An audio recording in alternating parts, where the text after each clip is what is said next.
कट्टा गांव स्थित गिट्टी खदान में दूसरे खसरे पर खनन की शिकायत पर राजस्व विभाग की टीम जांच के लिए पहुंची, जहां जांच के दौरान एनजीटी के दिशा निर्देशों और पर्यावरण मानकों की खुली अवहेलना सामने आई। खदान में न तो पेड़ पौधे लगाए गए हैं और न ही सुरक्षा के लिए बैरिकेडिंग की गई है। बैरिकेडिंग की कमी का खामियाजा 20 दिन पहले एक 12 वर्षीय मासूम को अपनी जान देकर चुकाना पड़ा था, जिसकी डूबने से मौत हो गई थी। खदान में गहराई तक खुदाई की गई है, जिससे जनहानि की आशंका बनी रहती है। शिकायतकर्ता अजय सिंह राजपूत ने खदान संचालक और विभागीय अधिकारियों की मिलीभगत का आरोप लगाते हुए कहा कि इतने बड़े हादसे के बावजूद खनिज और पर्यावरण विभाग के अधिकारी निष्क्रिय है। फिलहाल राजस्व व खनिज विभाग की टीम नपाई कर लौट गई है। अब देखना है कि आगे कोई ठोस कार्रवाई होती है या मामला फिर दबा दिया जाएगा। पूरा परिचय देंगे। मैं अजय सिंह राजपूत, वर्तमान में ग्राम पंचायत चुनकट्टा का उप सरपंच हूँ।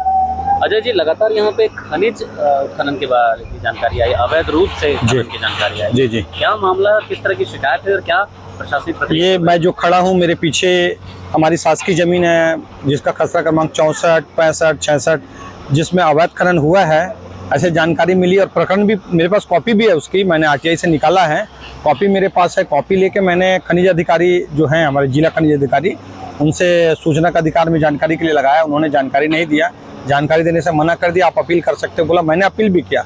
अपील में भी मेरे को जानकारी नहीं आई, सिर्फ लेटर भेज दिया कि आप अनुपस्थित थे, आपको नोटिस दिया गया, आप अनुपस्थित। जब मैंने सूचना के अधिकार में लगाया तो 2 रुपये खर्च करके मेरे कॉपी लेने में कोई दिक्कत नहीं है। मैं जो खड़ा हूँ, मेरे पीछे हिस्से की अभी नपाई होनी है। सीमांकन के लिए आरआई लोगों का टीम बना के भेजे हैं तहसीलदार महोदय ने। इसका शिकायत मैं माननीय कलेक्टर महोदय जो नए आए हैं उनसे किया था। उन्होंने सख्त आदेश दिया इनको नापने के लिए, उसी के तहत आज नपाई में आए हैं और नपाई कार्य उनका चालू हुआ है। अब देखते हैं कितना इन लोग नापते हैं, लेकिन गहराई नहीं नापेंगे बोल रहे हैं इन लोग। खनिज अधिकारी को होना था, खनिज वालों को, खनिज विभाग हमारे पास है नहीं।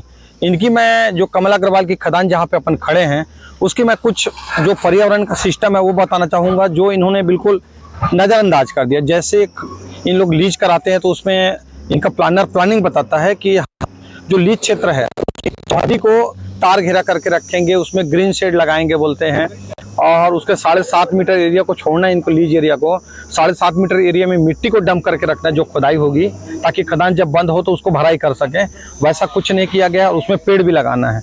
आप मेरे पीछे देख सकते हैं, एक भी पेड़ नहीं दिखेगा आपको। पीछे लीज क्षेत्र है 94/1 जिसकी जनसुनवाई हुई है, और उसमें एक भी पेड़ आपको देखने को नहीं मिलेगा। मेरा बोलने का मतलब ये है कि ये पर्यावरण के किसी नियम को मानते ही नहीं। जैसा इनको तार घेरा कराना था, तार घेरा नहीं कराए।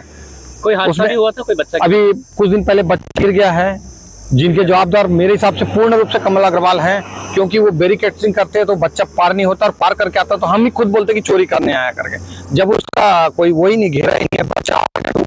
ये जो मरा है इसकी पूर्ण जो कमला अग्रवाल की होनी चाहिए, क्योंकि इन्होंने ओपन छोड़ा है। क्योंकि माइनिंग लीज में इनका प्रावधान है कि जो खदान खुदाई हुई है उसको पुनः भरना होता है। इनके पास लिखा हुआ है। इनका जो मिट्टी है उसको भी परिवहन नहीं करना, मिट्टी को चौहदी में डंप करके रखना है, इन्होंने डंप नहीं किया है। इनका जो है बिक्री करते हैं तो वो भी अपराध की श्रेणी में आता है।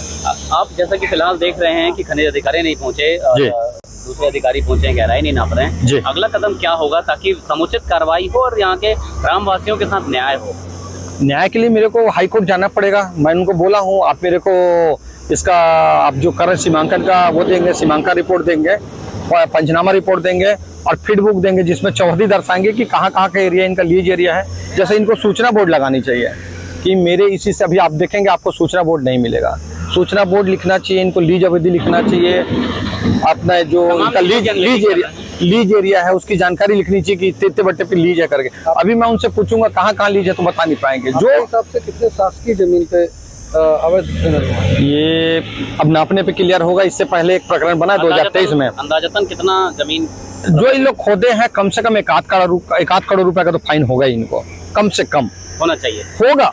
जितने मैं एक चेक करवाया हूँ, मैं इनकी लंबाई चौड़ाई निकलवाया हूँ, तो बोले भैया 1 करोड़ रुपए का फाइन जाएगा। अभी तो पीछे और नपेगा जिसमें अवैध आएगा, जैसा 84 नंबर, 93 नंबर, 94 नंबर, ऐसा कुछ जमीन है जो मेरे पीछे है, इस तरफ दिखेगा जमीन, वो जो जिसकी नपाई करेंगे इन लोग बताएंगे, उसके बाद वो पूरा प्रकरण बनेगा, तो कम से कम 2-3 करोड़ रुपए का फाइन होगा इनको।